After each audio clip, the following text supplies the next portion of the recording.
Imagine if education was not only limited to one type of learning.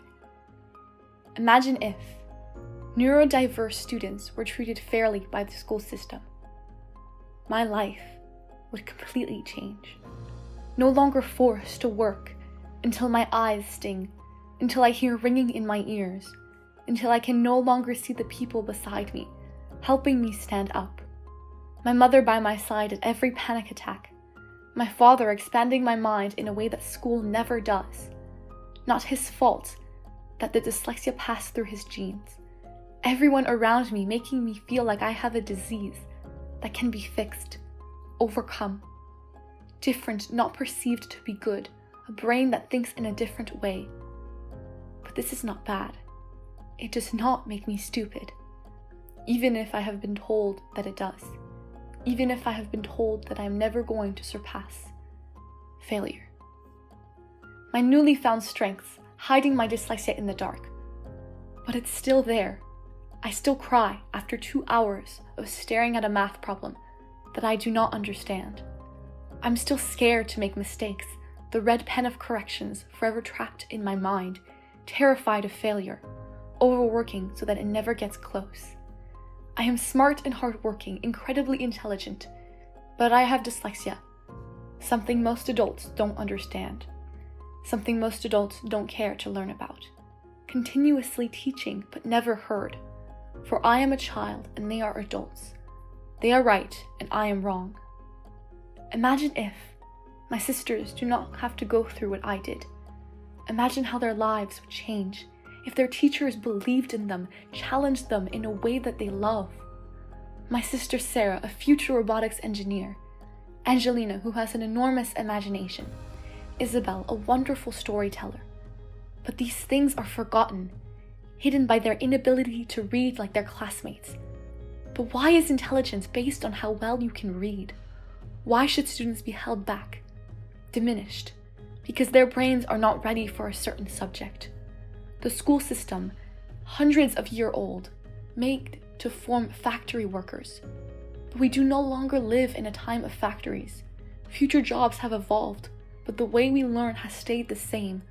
Our imaginations forgotten, neglected. Brains not stimulated enough, forced to become average. Not pushing the boundaries that are there to be broken. And when someone does break through, when a child with a different way of thinking has an idea, they are broken down, forgotten in the cracks of the school system. Imagine if education was not only limited to one type of learning, how things would be different, how the world would change.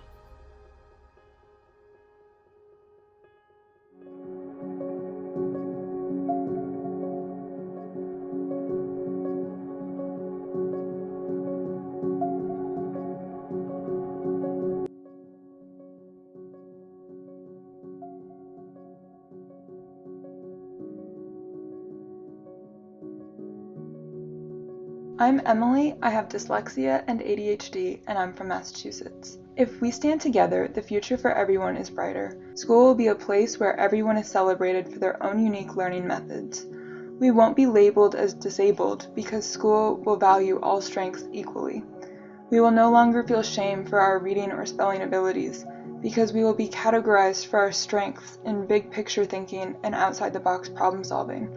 We will be recognized for our innovative, creative, and analytical brains, not our disabled brains. Education is culturally accepted as a race to the finish line, and for us, the route of the race restricts us from using our preferred modes of transportation. As a result, we muster through, persevering to simply make it. But if we stand together, this perception can change. Some might offer an alternative mode of transportation, an accommodation, that works for the race, but we must first take precious time to figure out how it works. Some will say it's just not our race, and that all races must have losers. But what's the prize to this race? Education has not evolved from the Industrial Revolution. While the amendments that have been made are substantial improvements from before, they still strengthen what we can't easily step back and see, the foundation. The foundation is supporting a competition.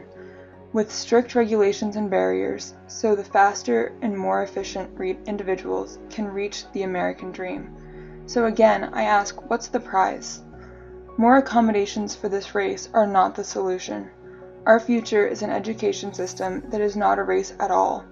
If we stand together, following curiosity and building on creativity will be our future. Letting us use our preferred modes of transportation and not restricting us to specific route is the best way to prepare us for our own paths of success, as we will all have equity in requiring more knowledge. Letting us all learn in ways that work for us is the goal. Our next step needs to be discovering a means of assessment, for lack of a better word, that supports this same goal. It is hypocritical to support universal design learning and then use a Scantron to measure and compare growth and success. Maya Angelou once said, "Do the best you can until you know better. Then, when you know better, do better." And it's time we do better. Thank you.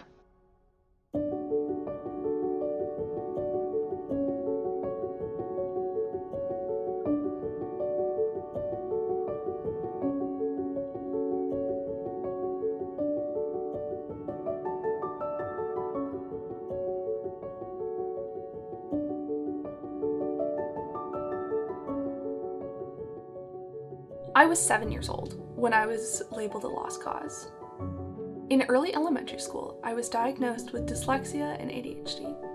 Upon hearing of my diagnosis, the school responded by saying that I would never go to college, I might graduate high school, and advised my parents to lower any expectations they had for me in life. Standing here today as a 21-year-old PhD student, I think we can agree that their predictions were incorrect. But at the time, this was devastating. Not the fact that I was dyslexic, the fact that the world had given up on me before I was even given a chance to prove myself. But it's true. Students with learning disabilities are at an increased risk of dropping out of high school or college, becoming unemployed, or even incarcerated. This is not due to some internal flaw within these students, but instead due to the fact that these students are not receiving the supports they need in order to reach success. I believe in and am fighting for a better future for students with learning and attention issues, one in which they are given the supports that they need in order to reach their fullest potential. And I'm advocating for more than just better academic supports. We need to fundamentally change the way that we view learning disabilities. Whenever people hear my story and the fact that I'm dyslexic, I'm often met with statements along the lines of, "Wow, that's so impressive that you were able to overcome your dyslexia and become such a successful person." But this misses the whole picture. Dyslexia is a neurological difference in the very way my brain is wired and thus interprets the world. I did not overcome my dyslexia. Overcoming dyslexia was not the goal. I'm just as dyslexic today as I was the day I was born. I don't know who Rochelle Johnson is without dyslexia, as dyslexia is integrated into every day of my life and the very wiring of my brain. Learning disabled individuals walk through life in a uniquely learning disabled way.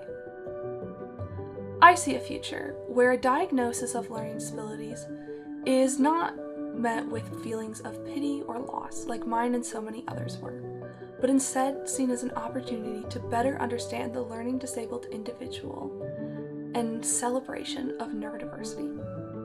So let us all stand together in celebration of neurodiversity and fight for a future where every student with learning and attention issues is both seen as capable of great things and given all the supports that they need in order to achieve it.